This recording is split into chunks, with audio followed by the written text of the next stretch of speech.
paper regarding chemistry for 12th class. This guest paper has been framed by myself, and before discussing the guest paper, once again I request all of you kindly subscribe as well as share this channel. So we have almost 10 units in this very paper, and in this very book we will discuss one chapter each. So let us start with solutions. अगर हम solution की बात करेंगे, जो first unit है, इसमें महत्वपूर्ण सबसे इंपॉर्टेंट क्वेश्चन कौन कौन सा है, डायरेक्ट आपको क्वेश्चन आ जाएगा।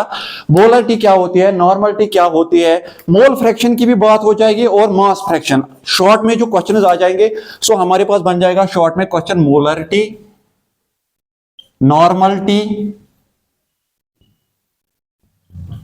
Mole fraction and mass fraction. बस ये शॉर्ट में है, इसमें से दो दो मार्क्स आ जाएंगे आपको शॉर्ट में। बिल्कुल टेंशन लेने की बात नहीं है।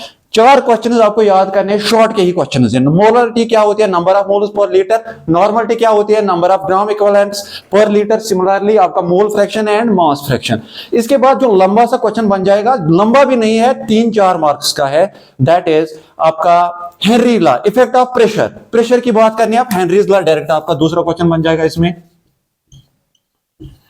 तीसरा जो महत्वपूर्ण क्वेश्चन इसमें से बन जाएगा, सबसे important question, that is Raoult's law. आपको रोल्टस लॉ पे अच्छे से फोकस करना है कि पार्शियल प्रेशर हमारे मोल फ्रैक्शन के बराबर होता है, और प्योर जो उसका कंपोनेंट है, सॉलिड हो तो सॉलिड ही होता है। सो हमारे पास है रोल्टस law.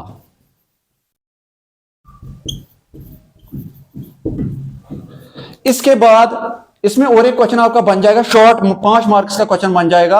What do you mean by vapour pressure and what are the factors which effect vapour pressure. Vapour pressure की बात करनी है। फैक्टर्स में आपका टेम्परेचर बनता है, फैक्टर्स में आपका इंटरमॉलिक्यूलर फोर्सेस ऑफ अट्रैक्शन बनते हैं। सो ये क्वेश्चन भी बहुत महत्वपूर्ण है, vapour pressure. And last question in this unit is what are colligative properties, and एक colligative property पे आपको फोकस करना है, that is relative lowering in vapor pressure. So इस वाले यूनिट में इतना ही। colligative properties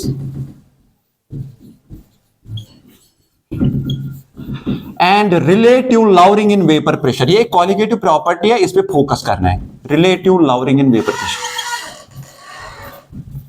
Now coming to second unit, we have electrochemistry. अगर हम इलेक्ट्रोकेमिस्ट्री की बात करेंगे, मुश्किल यूनिट है, हर किसी को पता है मुश्किल यूनिट है, लेकिन मैं 3 क्वेश्चन की हम बात करेंगे।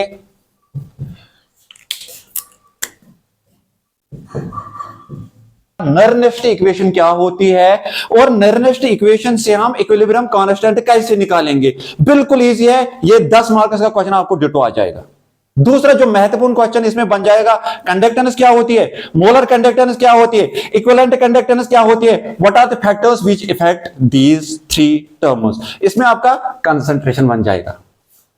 ठीक है, दूसरा क्वेश्चन भी हमारा हो गया। पहला है नर्नेस्ट इक्वेशन, दूसरा है हमारे different types of conductances, and what is the effect of concentration. And then we have 2 types of cells. One is galvanic cell, galvanic cell पे फोकस करना है। दूसरा है आपका फ्यूल सेल, जिसमें पानी की सेल आती है, तो उस पे फोकस करना बिल्कुल इजी है। पानी की सेल इस बार बिल्कुल आ जाएगी, that is known as fuel cell. हो गए हमारे 2 यूनिट्स। बिल्कुल 3 ही क्वेश्चन है, 3 ही याद करो, आपके 3 क्वेश्चन में से सारा कुछ आ जाएगा। Coming to third unit, we have kinetics. Now coming to one more unit, that is chemical kinetics. Chemical kinetics बिल्कुल इजी यूनिट है। केमिकल काइनेटिक्स की जब हम बात करेंगे, डायरेक्ट आ जाएगा आपका question, what do you mean by rate of reaction, what are the factors which affect rate of reaction. So rate of reaction पहला क्वेश्चन आपका आ जाएगा, और इसमें फैक्टर्स भी आपको ख्याल रखने हैं। दूसरा महत्वपूर्ण क्वेश्चन इसमें से बन जाएगा, what is half life of zero and first order reaction. Zero and first order reaction, T half, उन पे दोनों पे फोकस करना है आपको। a/2 के 0.693 डिवाइड बाय के खत्म करना है वही से। तीसरा जो इसमें महत्वपूर्ण क्वेश्चन बन जाएगा, व्हाट इज द रेट या integral rate law first order पे फोकस करना है। चौथा क्वेश्चन अरेनियस इक्वेशन पे फोकस करना है, effect of temperature. And last question is what is the role of catalyst in rate of reaction. So ये वाला यूनिट भी हमारा खत्म हो गया। Coming to one more unit, that is D and F block element. D and F block element. जब हम d and F block element की बात करेंगे तो सबसे पहले आपको फोकस करना है एटॉमिक साइज पे।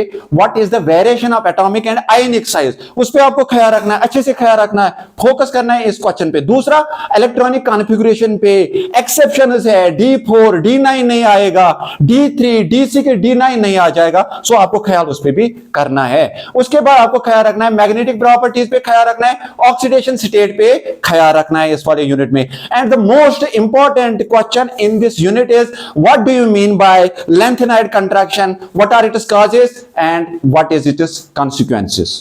ठीक है ना, ये वाला यूनिट भी हमारा खत्म हो गया, D and F block element अभी। Now coming to one more unit that is coordination chemistry. बहुत इंपॉर्टेंट यूनिट है, बहुत महत्वपूर्ण यूनिट है, मेरे लिए सबसे बेस्ट यूनिट है कोऑर्डिनेशन केमिस्ट्री, क्योंकि ये इनऑर्गेनिक केमिस्ट्री की बेस है। जब हम इसकी बात करेंगे डायरेक्ट आपका क्वेश्चन बन जाएगा, what do you mean bye oxidation number, what do you mean bye coordination number. दो चीजों पे फोकस करना है, शॉर्ट क्वेश्चन है। इसके बाद आपको ख्याल रखना है लिगेंड्स क्या होते हैं, what are their different types, specially जो रिंग टाइप लिगेंड होता है, ठीक है ना, उन पे फोकस करना है आप लोगों को। इसके बाद वर्नियर थ्योरी, उसकी लिमिटेशंस पे फोकस करना है।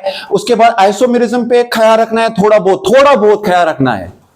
अगर ज्यादा ख्याल रखना है तो आपको ख्याल रखना है VBT theory, valence bond theory पे ख्याल रखना है, कुछ मॉलिक्यूल्स की बात करनी है। उसके बाद सीएफटी में ऑक्टाहेड्रल और टेट्राहेड्रल की बात करनी है, सीएफएसई क्रिस्टल फील्ड सुपरेटिंग एनर्जी पे ख्याल रखना है। और लास्ट वाला क्वेश्चन इसमें मैग्नेटिक एंड कलर्ड कॉम्प्लेक्स पे ख्याल रखना है। खत्म हो गया ये वाला भी। नाउ हेलो अल्केन्स और हेलो एरीन्स की बात करेंगे। अगर हम इसमें देखेंगे इंपॉर्टेंट क्वेश्चन कौन सा बन जाएगा हेलो अल्केन्स और हेलो एरीन्स में, डायरेक्ट आपका क्वेश्चन बन जाएगा कि क्लासिफिकेशन आपको ख्याल रखनी है। मानो हेलो अल्केन्स क्या होते हैं, डाई हेलो अल्केन्स क्या होते हैं, तो उन पे भी ख्याल आपको रखना है, ठीक है। उसके बाद इनमें से आप इसमें से बन जाएगा आपका question what is the nature of CX bond. CX bond की बात करनी है, नेचर क्या है इसका, ठीक है ना। डिफरेंट हेलो अल्केन्स हम लेंगे जैसे क्लोरीन, ब्रोमीन, आयोडीन, सो उस पर ख्याल रखना है आप लोगों को। इसके बाद आप इसमें सबसे इंपॉर्टेंट क्वेश्चन कौन सा बन जाएगा, nucleophilic substitution reaction. Nucleophilic substitution reaction specially इसमें बन जाएगा आपको मैकेनिज्म दिखाना है, आपको स्टीरियो केमिस्ट्री दिखानी है एंड आपको फैक्टर्स बतानी है। स्टीरियो केमिस्ट्री एंड फैक्टर्स, ठीक है। उसके बाद इसमें बन जाएगा और एक क्वेश्चन वुटर्स रिएक्शन, फिटिंग रिएक्शन, यहां दोनों साथ में आ जाएंगे, वुटर्स फिटिंग और बोथ आ जाएंगे साथ में, ठीक है। तीसरा जो इसमें महत्वपूर्ण क्वेश्चन बन जाएगा हेलो एरीन्स की अगर हम बात करेंगे, हेलो एरीन्स की बात करें, इलेक्ट्रोफिलिक सबस्टिट्यूशन रिएक्शन पे भी ख्याल रखना है आपको। ये हर किसी में आ जाएगा आपको, electrophilic substitution reaction, electrophilic substitution reaction. So in case of halo alkanes and halo arenes महत्वपूर्ण 3-4 क्वेश्चन है। पहले क्लासिफिकेशन है, दूसरा है न्यूक्लियोफिलिक सबस्टिट्यूशन रिएक्शन, तीसरा है आपका electrophilic substitution reaction, nature of CX bond. अब हम आ जाएंगे इसके बाद अल्कोहल्स, फिनोल्स एंड ईथर्स की बात करेंगे। उसमें से डायरेक्ट प्रेपरेशंस करने हैं, मोनोहाइड्रिक अल्कोहल बनाना है। मोनोहाइड्रिक अल्कोहल क्या होता है, उसके बाद हमें देखना है उसमें डिहाइड्रेशन रिएक्शन, बहुत इंपॉर्टेंट रिएक्शन है डिहाइड्रेशन रिएक्शन, उसमें भी मैकेनिज्म आपको दिखाना है, 1 2 3 स्टेप्स में वो रिएक्शन है। उसके बाद why phenols are more acidic than alcohol, उस पे भी ख्याल रखना है। अगर हम एरोमेटिक सबस्टिट्यूशन की बात करेंगे, वही एरोमेटिक इलेक्ट्रोफिलिक सबस्टिट्यूशन रिएक्शन आपको ख्याल रखना है, उस पे ख्याल रखना है, क्योंकि अल्कोहल्स हेलो अल्केन्स या हेलो एरीन्स से ज्यादा वो रिएक्शन देंगे। Coming to one more unit that is alcohols, phenols and ethers, उसमें से डायरेक्ट आपका बन जाएगा प्रेपरेशंस आपको करने हैं अल्डेहाइड्स के, aldehydes ketones and carboxylic acids, preparations तो करनी है। उसके बाद महत्वपूर्ण क्वेश्चन बन जाएगा इसमें न्यूक्लियोफिलिक सबस्टिट्यूशन रिएक्शन इन अल्डेहाइड्स, बहुत इंपॉर्टेंट रिएक्शन, ठीक है। सिमिलरली उसमें से और एक रिएक्शन बन जाएगी दैट इज आपकी रिएक्शन इसमें रेमर-टाइमोनस रिएक्शन, बहुत इंपॉर्टेंट रिएक्शन है। अब हम आ जाएंगे कार्बोक्सिलिक एसिड्स में। कार्बोक्सिलिक एसिड्स में या अल्डेहाइड्स में पहली reaction that is aldol conduction, aldol condensation. Alpha hydrogen की बात करनी है, एसिडिटी ऑफ अल्फा हाइड्रोजन, उसमें रिएक्शन बन जाएगी अल्डोल कंडेंसेशन। कभी कभार क्रॉस अल्डोल कंडेंसेशन भी आती है एंड कैनोजोरस रिएक्शन।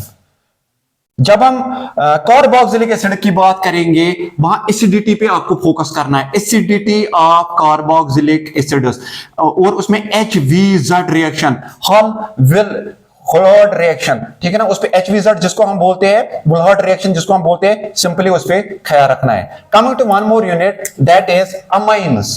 अमाइन्स बहुत अच्छा यूनिट है, उसमें भी आपको क्वेश्चन डायरेक्ट आ जाएंगे। क्वेश्चन की जब हम बात करेंगे वहां से, सो अमाइनस में हमें डायरेक्ट देखना है, प्रेपरेशन तो नहीं, अमाइनस में हमें बात करनी है डायरेक्ट आपकी क्लासिफिकेशन पे, प्राइमरी सेकेंडरी टर्शियरी अमाइनस क्या होते हैं, primary secondary and tertiary amines क्या होते हैं, why aliphatic amines are more basic than aromatic amines, इस पे ख्याल रखना है, बहुत इंपॉर्टेंट क्वेश्चन है। इसके बाद आपको डाइजोनियम सॉल्ट बनाना है, उससे उसके एप्लीकेशंस रिएक्शंस करने हैं, एरोमेटिक इलेक्ट्रोफिलिक सब्स्टिट्यूशन रिएक्शन यहां बहुत सबसे इंपॉर्टेंट है यहां। और दो रिएक्शन है, एक है आपकी phthalimide, Gabriel phthalimide reaction and Hofmann degradation reaction, दो में से एक आ जाएगा कंफर्म। सो अमाइनस में हमारा खत्म हो गया। Last unit is biomolecules. Biomolecules में आपको क्या करना है, बायोमॉलिक्यूल्स में आपको कार्बोहाइड्रेट की डेफिनेशन, न्यू डेफिनेशन पढ़नी है, that is they are polyhydroxy aldehydes और ketones which on hydrolysis give simpler monosaccharides and they contain at least one chiral carbon. उसके बाद आपको इसकी क्लासिफिकेशन पढ़नी है, जैसे मोनोसैकराइड्स, ओलिगोसैकराइड्स एंड पॉलीसैकराइड्स, ठीक है, इस पे ख्याल रखना है। ग्लूकोज की बात करनी है, जैसे म्यूटा रोटेशन आपको करनी है, म्यूटा रोटेशन का मतलब होता है ओपन चेन से साइक्लिक रिंग में चेंज करना है, ठीक है ना, इस पे ख्याल रखना है। और कभी कभार इसमें बस इसमें से इतना है कार्बोहाइड्रेट में। प्रोटीन की जब हम बात करेंगे, प्रोटीन में आपको क्लासिफिकेशन पढ़नी है, जैसे फाइब्रस प्रोटीन क्या होते हैं, ग्लोब्युलर प्रोटीन क्या होता है, सिंपल प्रोटीन क्या होता है, डिराइव्ड प्रोटीन क्या होता है, एंड कंजुगेटेड प्रोटीन क्या होता है। प्रोटीन में स्पेशली अमीनो एसिड्स पे बात करनी है। अमीनो एसिड्स में आपको आइसो इलेक्ट्रॉनिक पॉइंट सबसे important question, what do you mean by iso electronic point and what are its applications, ठीक है ना। प्रोटीन भी हमारा, एंड फिर उसमें structure of protein secondary and tertiary structure पे फोकस करना है। अगर प्राइमरी पे भी देखोगे तो वो भी सिंपल है, उस पे भी ख्याल रखना है। उसके बाद आपको hormones definition general, enzyme action पे फुल ख्याल रखना है, और विटामिन्स की डेफिशिएंसी पे ख्याल रखना है। So this was all about the guest paper of class 12th. Hopefully you will get maximum marks from this very guest. Thank you for your cooperation.